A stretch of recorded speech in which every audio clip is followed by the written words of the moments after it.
The auctioneer raised his hammer. $30,000, going once. Elias Turner stood behind the crowd, gripping the fence his grandfather had built. Going twice. Then an old woman near the back said something that stopped the entire auction. "You're selling land that already belongs to me." Nobody moved. The auctioneer lowered his hammer.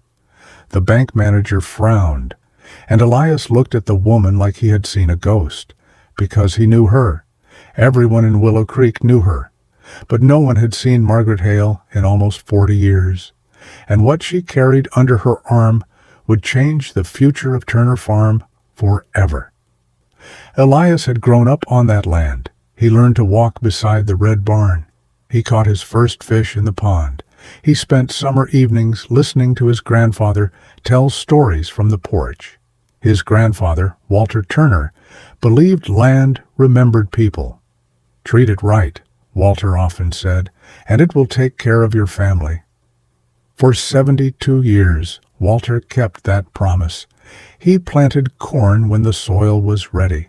He repaired fences before they broke. He helped neighbors without asking for payment.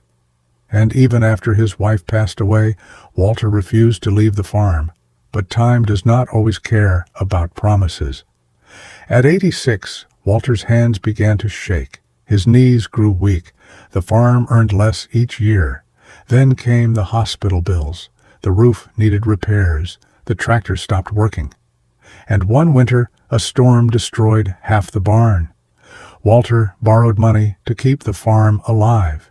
He believed the next harvest would save him. It didn't. The crops failed after weeks without rain. The bank gave him one final notice. If the debt was not paid, the farm would be sold. Walter never told Elias. He was too proud and perhaps too afraid.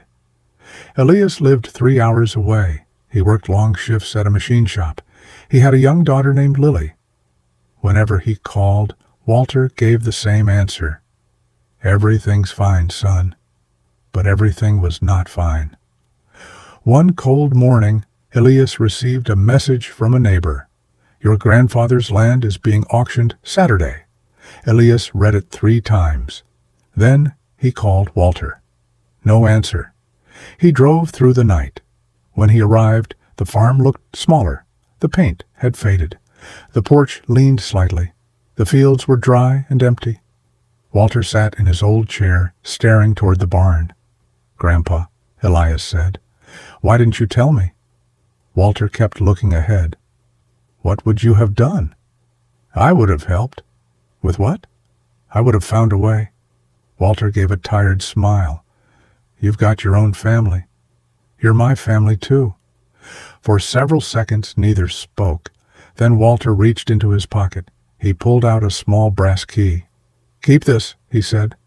Elias took it. "What does it open?" Walter looked toward the old grain shed. "You'll know when the time comes." That answer made no sense. But before Elias could ask more, Walter stood slowly. "The auction starts at 10, he said. The next morning, trucks filled the dirt road. People gathered near the barn. Some came to buy land. Others came only to watch. The bank had placed signs around the property. "Farm auction. All property sold to the highest bidder." Walter stood beside Elias. He wore his best coat, the same brown coat he wore to church. His hands trembled, but his face remained calm. Then the auctioneer began. He listed the farmhouse, the barn, the equipment, the fields. Each item disappeared with a quick raise of a hand. Walter watched strangers buy pieces of his life. A man purchased his tractor. Another bought the old tools. Someone offered money for the wooden dining table. That table had belonged to Walter's father. Elias wanted to stop everything, but he had no money. He had checked his savings. He had called friends. He had asked for a loan. Nothing was enough. Then the auctioneer reached the final item. 140 acres, he announced. The Turner family farm. The crowd became quiet. Everyone knew this was the important part. The bidding began at $20,000. A local developer raised his hand. 25. A cattle company offered 30. Then the developer raised again. 35. Elias looked at Walter. His grandfather was staring at the ground. 40,000. 45. The numbers rose faster. Elias felt sick. This was not just land. It was his childhood. It was his grandmother's garden. It was every memory Walter had protected. Then the developer offered $70,000. The auctioneer smiled. 70,000. Do I hear 75? Nobody answered. Walter closed his eyes. The hammer rose. Going once. Elias stepped forward. Wait. Every face turned toward him. I need a minute. The auctioneer shook his head. Do you have a bid? Elias looked at his grandfather, then at the crowd. No, he said, but this land shouldn't be sold. The bank manager crossed his arms. Mr. Turner, the debt is overdue. My grandfather gave his whole life to this town. That doesn't change the contract. Elias clenched his jaw. The auctioneer raised the hammer again, going twice. Then a voice came from behind the crowd. Before you finish, I believe you should read this. An elderly woman walked forward. She wore a long gray coat.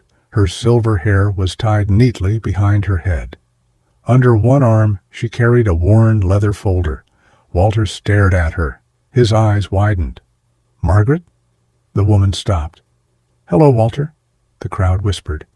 The auctioneer looked confused. Ma'am, this is a private auction. I know, Margaret said. That is why I came. She placed the folder on a wooden table. Then she opened it. Inside were old papers, maps, letters, and a yellow document covered with faded stamps. The bank manager stepped closer. What is this? Margaret looked directly at him. Proof. Proof of what? That the land you're selling is not entirely owned by the bank. The crowd went silent again. The bank manager picked up the document. His face changed. Walter slowly sat down. Elias looked between them. Grandpa, what is this? Walter said nothing. Margaret answered, Your grandfather saved my life. Elias frowned. What? It was 1968, she said. I was 19. My father had debts. We lost our home. She looked toward the farmhouse. Walter let us stay here? Walter lowered his eyes. You don't owe me anything. Yes, Margaret said softly. I do. She turned toward Elias. Your grandfather gave my family 10 acres. Elias stared at her. He gave you land? He did. But why? Because we had nowhere else. Margaret held up another paper. Years later, my father signed an agreement. The bank manager studied it carefully. Margaret continued. If Walter or his family ever faced foreclosure, our land would return to them. The auctioneer looked confused. That was decades ago. It was, Margaret said, but the agreement was never canceled. The bank manager turned another page. His expression became tense. This is unusual. It is legal, Margaret replied. Elias looked at Walter. Why didn't you tell me? Walter's voice was quiet. Because I never expected her to come back. Margaret smiled sadly. I promised your grandmother. Walter looked up. My grandmother? Margaret nodded. Before she died, she asked me to protect this farm. Elias felt his chest tighten. But 10 acres won't save everything, he said. Margaret closed the folder. No. Then she reached inside her coat. She removed a second envelope. And neither will this. She handed it to Elias. His name was written across the front. He opened it. Inside was a check. Elias looked at the amount. His hands began to shake. $120,000. He looked at Margaret. I can't accept this. Yes, you can. No, this is too much. It is not a gift. What is it? A debt paid after 40 years. Walter stood. His eyes were wet. You kept that money? Margaret nodded. My family sold the land years ago. We saved every dollar. The bank manager interrupted. That may cover the debt. Margaret looked at him. It will. But the auction has already started. "The property cannot be sold while ownership documents are under review," she said. The auctioneer looked at the bank manager. The bank manager checked the papers again. Then he made a call. Minutes passed. Nobody spoke. The developer looked impatient. Elias held the check. Walter stood beside Margaret. Finally, the bank manager ended the call. "The auction is suspended," he announced.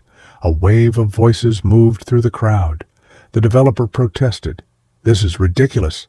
But the auctioneer stepped away from the table. "It is over for today."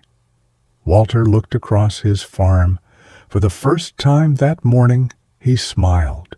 But the story was not over, because saving the land was only the beginning. The debt was paid. The auction was canceled. But the farm was still failing. The roof still leaked. The fields were dry. The barn needed repairs. Walter was too old to work alone. Elias stayed for the next week. Then another. He called his boss. "I'm not coming back yet." His boss asked why. Elias looked through the farmhouse window. "Because my family needs me." He moved Lily and his wife Nora to the farm. At first, Nora was unsure. The house was old. The town was small. The work was difficult. But Lily loved it. She ran through the fields. She helped Walter feed the chickens. She painted flowers on the broken fence. And every evening Walter told her stories.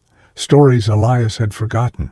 One afternoon, Margaret returned. She brought 3 people with her, a carpenter, a farming expert, and a woman who ran a local market.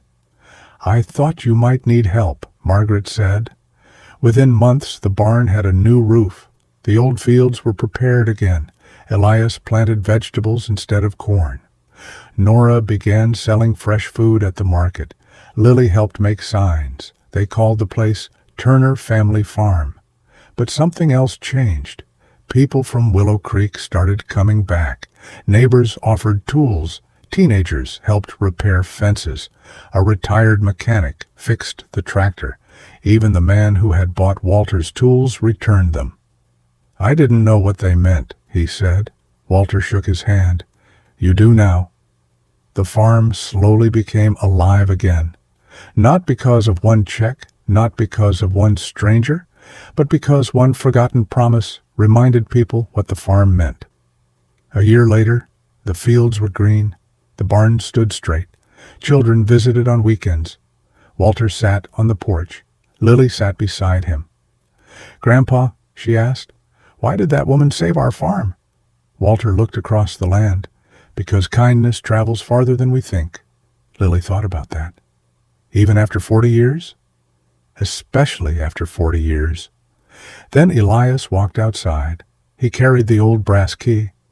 "Grandpa," he said, "I finally found what it opens." Walter smiled. "You did?" Elias nodded.